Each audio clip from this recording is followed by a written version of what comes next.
What's going on, Jets fans? Welcome back to another video here on Peg City Hockey. This is going to be a fun one, especially for all you OG Jets fans that have been out there with this team for the last 10 years.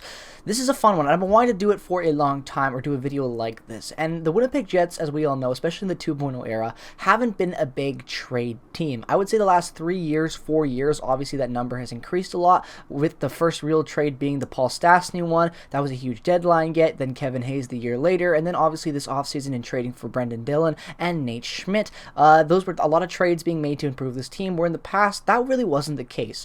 But let's go back to the one trade that really first shook this 2.0 era Winnipeg Jets club, and that was the Evander Kane blockbuster with the Buffalo Sabres a very long time ago. And the focus of this trade tree video for today is going to be one of the players in that trade that a lot of Jets fans have forgotten about, and with good reason, but is one of the most interesting flip scenarios for the Jets in this trade, in my opinion, and probably one of the best usages of a player in a trade for a very long time, and I will explain why I think that. So if you're new to this channel, a fan of hockey regardless of the team that you root for, definitely drop a subscription. If you enjoy this video, I'll do more trade tree videos focusing on other teams and other unique players that got a lot of bargain out of, that were kind of just throw-ins or additional pieces of a larger trade. So with all of that being said, let me know your thoughts down in the comment section below on what you think the best trade was, or best usage of a player all around dealing and trading for and whatnot, in the comment section down below. And let's jump in how Kevin Cheveldayoff turned a, basically a bum being overpaid on Buffalo and Drew Stafford, and turned that into one of our top defensive prospects in Declan Chisholm after using Stafford for a while and having some damn good seasons with them. So let's go back in time to the first real trade that shook this, and that was obviously the Evander Kane blockbuster. When this trade went down, the Buffalo Sabres received Zach Bogosian, Evander Kane, and Jason Kasdorf in exchange for Joel Armia, Tyler Myers, Drew Stafford, Brendan Lemieux, and a 2015 first-round pick that was turned into Jack Roslovic. And like I said, in this video, we'll be focusing on the return of Drew Stafford. Now, when you look at the trade when this was made, Drew Stafford was just a throw-in to match cap. Zach Bogosian was on a contract making $5.1 million, Evander Kane making $5.2. The money coming back to replace those players was Tyler Myers, who at the time was making $5.5 million, and Drew Stafford, who was making $4 million.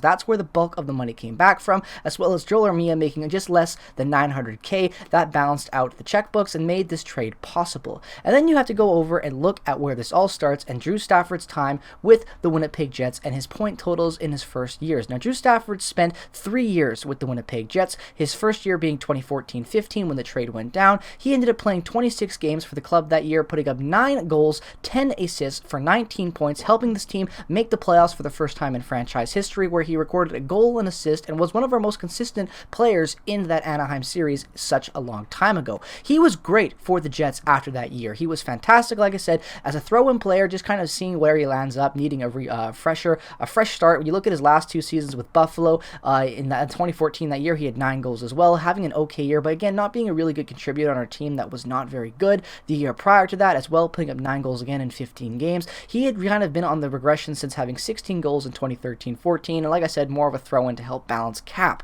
That I didn't really expect much of Drew Stafford when this trade was made. A lot of Jets fans didn't. Like I said, he was more of just a balance of the cap. He was an okay, maybe bottom 6, top 6 option if he can get going, and he got going for us and was really good. But after that year was over, Drew Stafford needed a contract, and that is where Kevin Cheveldayoff worked his magic and signed Drew Stafford to a 2-year-long contract that was paying him an annual cap hit of $4.35 from 2015-16 to the end of 2016-17.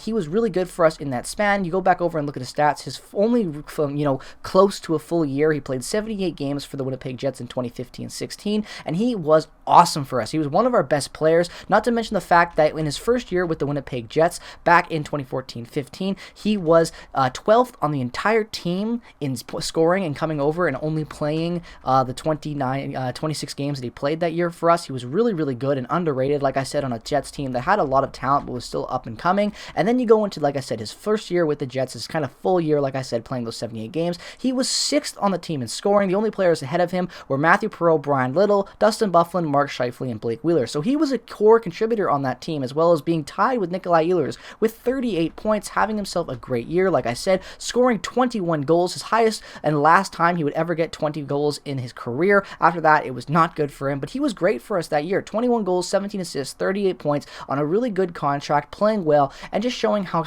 back in the day, Matthew Perreault and Drew Stafford on those value contracts were really good for the Jets in their up-and-coming stages when they didn't have those prospects fully developed yet. And then he had a good year for us, and you go into the year after that, and that's where things bottomed out for Drew Stafford. He played 40 games with the Jets in 2016-17 and was not very good at all. He only had 4 goals, 9 assists for 13 points, was kind of getting phased out of the lineup at that time by guys like Nikolai Ehlers, Kyle Connor, Patrick Laine as well. He just was not a very good fit on that team that year and lost kind of any of that spark that he had. He had a really good connection with Brian Little on that second line for a while, and a lot of his goals just came from crashing the net and being at the right place at the right time, and that luck just didn't follow him the year following that. And the Jets themselves weren't that good that year. They were in need of some change. So what does Kevin Cheveldayoff do? He looks at a player on a $4.3 million contract that is having a bad year and is expiring, and he needs to get some value out of this kid, out of this man, because Drew Stafford was getting old at this time, let me remind you. So what does he do? The deadline rolls around, and he flips Drew Stafford and all of the cap of $4.35 to the Boston Bruins in exchange for a 2018 fifth-round pick that had conditions on being a sixth-round pick, moving up to a fifth if the Bruins made the playoffs and all that. I'll just throw it up here. You can take a look at it. But obviously what happened is they got that fifth-round pick, and that fifth-round pick just kind of sat there for a while. Comes up to the 2018 draft. The fifth round rolls around. Kevin Cheveldayoff approaches the stand, and what does he do with that pick? He drafts Declan Chisholm, a defenseman playing out of the OHL with the Pittsburgh Petes and having himself a great year, kind of an underrated prospect at the time of being drafted, and holy crap, did this kid really show up. I'll throw up some info about Declan Chisholm. I've talked about him a lot. He's now a member of the Manitoba Moose, has come a long way in his development, and has been a really good contributing factor for the Moose these last 2 seasons. Here's a little bit more info, like I said, about him, and let's go and jump over to his stats, because he has been fantastic. You go over and look at with his time in the OHL with the Pittsburgh Petes. In 47 games played, going back to 2017-18, he had 3 goals, 17 assists for 20 points. Not bad. The year after that, 67 games played, 5 goals, 43 assists for 48 points. That's a pretty damn good year. 48 points as a defenseman in 67 games. Can't complain with that. 2019-20, ladies and gentlemen, what a year for this kid. 59 games played, 13 goals, 56 assists for 69 points. One of the best defensemen in the OHL that year. Fantastic. A 5th-round pick that the Jets got for Drew Stafford at the deadline, dumping him. And let me remind you, ladies and gentlemen, that he was not good with Boston. After that trade went down with the Boston Bruins, he only played 18 games for them, had 4 goals, 4 assists for 8 points in 6 games played with the Boston Bruins in the playoffs. He had 2 goals, a mediocre rental at that, not re-signed after that, goes over to New Jersey, plays 8 games, 7 assists, 15 points, it goes the year after that, New Jersey, 57 games played, 5 and 8, and then after that is done. His NHL career is over. We got a Drew Stafford at the end of his career who was not good and a bottom sixer at that point for a kid, an up-and-coming guy out of the OHL we didn't know anything about that turned into one of our best defensive studs. When you look at our defensive core right now in the Moose, he has been killer, especially going back to last season and how his development has changed. In 28 games played with the Moose last year as an underage rookie, he had 13 points. This year so far, jumping in 26 games played, 6 and 8 with 14 points. He is only getting better. A 5th-round pick on a team that already has guys like Dylan Samberg, Declan Chisholm now, Ville Heinola thrown into that mix, Jonathan Kovacevic. The list goes on, as well as Sami Niku at the time when this guy was being drafted and coming up with the Petes. We've had so many younger defensemen come in and make a difference in the Moose that were late-round picks, and Drew Stafford is just an example of why this team is so good at valuing players. We took Drew Stafford, who was a throw-in to match cap, a guy that really wasn't that good, and, we had no idea what we were getting with him that year when he came to Winnipeg, was awesome with us for 2 seasons, had a bad year, we re-signed him, flipped that money when we didn't need it anymore, flipped that player, brought in a 5th-round pick that really wasn't worth anything at the time, and now is blossoming into potentially one of our more underrated prospects in our entire system. This is a great trade for the Winnipeg Jets, and a complete win, in my opinion. This is one of Kevin Cheveldayoff's best underrated moves, in my opinion, was taking Drew Stafford when no one should have wanted Drew Stafford that year and flipping him for a 5th that actually turned into something. That is so rare in the NHL to have a 5th-round pick develop into something that even has so much potential at this stage in his young career. I'm so excited to see how Declan Chisholm's career will develop. He has been killer in the OHL, has only gotten better in the AHL with the Manitoba Moose. I definitely see this kid being an NHL defenseman at some point in the next couple seasons. Our defense is looking scary back there. We got Ville Heinola, Dylan Samberg, and with Declan Chisholm as well. Jonathan Kovacevic is looking like a more complete version of Tucker Pullman if he makes his squad in the next maybe year or two. There's a lot of good questions right now being asked about the Jets' defensive core when we didn't have any positives a couple of years ago. So I think the Jets run completely on the upswing in that department, and a big part of that is Kevin Cheveldayoff's management with his picks and players and how he's able to assess talent on the team and turn it into talent in the future.